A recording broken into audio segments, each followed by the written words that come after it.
But what I want to reiterate the most right now is something that you've all seen. I've seen it in a meme. I shared it in a meme last week on my Facebook page. Discipline means choosing between what you want most and what you want right now. So yes, it's summer. Yes, we've got a million things going on. I have a 3-sport athlete that can't drive yet, and he's having practices for all 3 sports all summer long. We're in the middle of high school baseball season here in Iowa. It's a very busy time. Okay. So my day has shifted when I have my quiet time, when I have my exercise time. So he has to be at school 4 days a week at 6:30 in the morning. I get up and take him. The park is a block away. I'll walk around the park while he's there for 30 minutes, 45 minutes, an hour, however long I have. I listen to my Bible time. I listen to the podcast that goes along with my Bible. I'm getting my exercise in for the day, but I'm not getting up any earlier because I'm already getting up before 6 o'clock, but I'm getting that quiet time in. I'm getting myself grounded and centered for the day from the get-go. Okay. Don't neglect that quiet time for yourself. You've got to have it. It's so important. If you're not getting up until your kids are standing over you saying, Mom, I want waffles, you're already behind the day and you're going to be chasing everything. Okay. So start your day with discipline. That means the night before, you know what's happening the next day. You know who needs a phone call. You know who needs a text message. You know whose order is about to process. You know where your kids have to be and when and what uniform they need to have, which stirrups they need that day, right? You've got it all ready the night before, so you're not scrambling the next day. You know when you're going to be working and you're going to get that work done. We all know what we've got to do each day, right? We've got this big long list of daily business building activities that have to be done every single day. Posting stories, happy birthday messages, starting new conversations, right? We have that list. We don't need to go over that. If you're doing the minimums of that, which we all have time to do that, it should only take you 15 to 30 minutes a day to get that social media work done each day. All right. You don't have to spend 12 hours a day on your phone or on your computer to get your work done. I think me included, I'm talking to myself here. We tend to just scrolling through Facebook, scrolling through Instagram, looking for ideas, looking for our next client, looking for somebody to help. We're just mindlessly scrolling through. We're not paying attention to anything. Okay. Get really, really intentional with what you're doing on your phone, on your social media.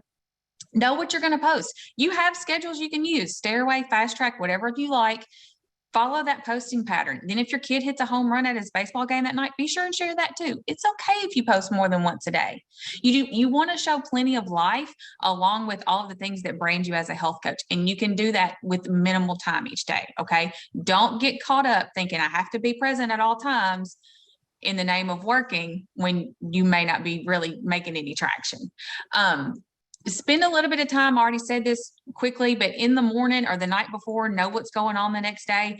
A saying that I love is a Sunday well spent brings a week of content. So I like to take a little bit of time on Sunday. I can always find 15, 20, 30 minutes on Sunday and plan out my week. I've got my planner right here beside me. Something fell out of it. I'm still a paper girl. I've got my planner open. I know what's happening for the most part each week. And then I can plan out my days. I can see, like today, we've got to leave at 2:10 to get Eli to batting practice into the bus on time. And then I know I've got an hour drive to his baseball game this evening.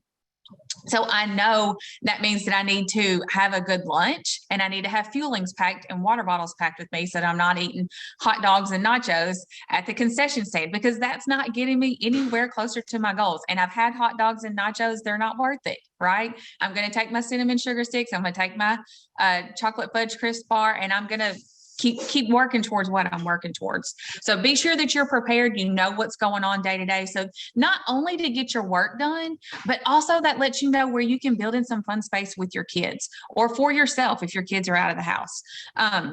Make sure that you're planning time. It doesn't have to be hours and hours and hours every single day. It could be one day a week that you say, okay, on Wednesdays, we're going to go out of the house and do something fun. We're going to go to the pool. We're going to go to the movies. We're going to go to the museum. We're going to go to a water park nearby. Whatever it is, whatever works into your schedule, pick that time and know where you're going to go, what you're going to do. And so when you've got your work done before you get there. So you're not saying, hold on, sweetie, I can't watch you go down the slide yet. I've got to do this phone call. You've planned ahead and you're trying to do two things at one time. Because I'll just be honest with you, it's really hard to be a mom and a health coach in the exact same moment. It's possible, but you don't want to be distracted. Be present where your feet are. One more thing really quickly, don't let other people distract you from what your goals are. Okay. You might see other people who are at the baseball game eating French fries or nachos or hot dogs or whatever. Don't look at them and say, oh man, that'd be so good. It's not going to be worth it. Don't let them talk you out of your good habits just because you see someone else doing something that looks like fun. Okay. You are in control of yourself. And right now, it's really important that we control what we can control. So what can we control? We can control what we eat. We can control what we drink. To a certain extent, you can control how much you sleep, but that's an important thing to be working towards. You can control what you're watching, what you're listening to, what you're seeing on Facebook. If all you're seeing on Facebook is negativity and bad news and gas is so expensive, I can't go anywhere, I can't do anything, whatever, you can unfollow those people. If you don't know how, call me later. I'll show you how to do it. Get rid of those pages. Unfollow people who are not working towards getting better. Just like Yolanda just said, the 5 people you surround yourself with will make you better or worse, whoever you surround yourself with. It's the same thing for your social media. Don't let negativity on Facebook consume you, because it can creep in and you don't even realize it. Okay. And remember this too, we are not on a diet, we have a diet. Okay. We choose to live a healthy lifestyle because we know how much that's done for us in our lives. Doug signed me up for this program 4 years ago. I tell him all the time, you're a brave man for signing your wife up to lose weight, but I'm still so very thankful that he did. And I don't feel like now that I'm constantly on a diet. I exercise now because I enjoy it and I feel good. I eat grilled chicken salads for lunch because it makes me feel good. I don't feel bad after I've had lunch, not just physically, but mentally. Right. So, but not only is it what you're eating and drinking, but also, like I was saying, what you're watching, what you're listening to, who you surround yourself with. You are in control of all of that. And the quicker you take control of all that, the quicker you will get to your goals with your business. That why that everybody's been talking about, that's what's going to keep you working towards your goal. And something else I want to add to that, when you're talking about your why, I don't want you to only focus on why you're working your health coaching business. I want you to focus on how you're going to feel when you achieve that goal. Okay. If you will not only focus on what you're working on, focus on how you're going to feel when you achieve it.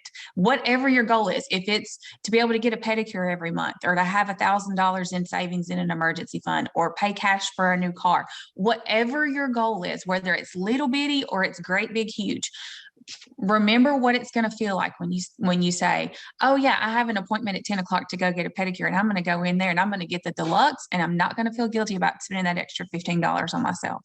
Okay. Think about how you're going to feel when you accomplish that goal. Stay on track. Yes, it's summer. You can still have tons of fun all summer, but keep working your business, keep moving forward, contending in your health, and just keep your mind focused on where you're wanting to go.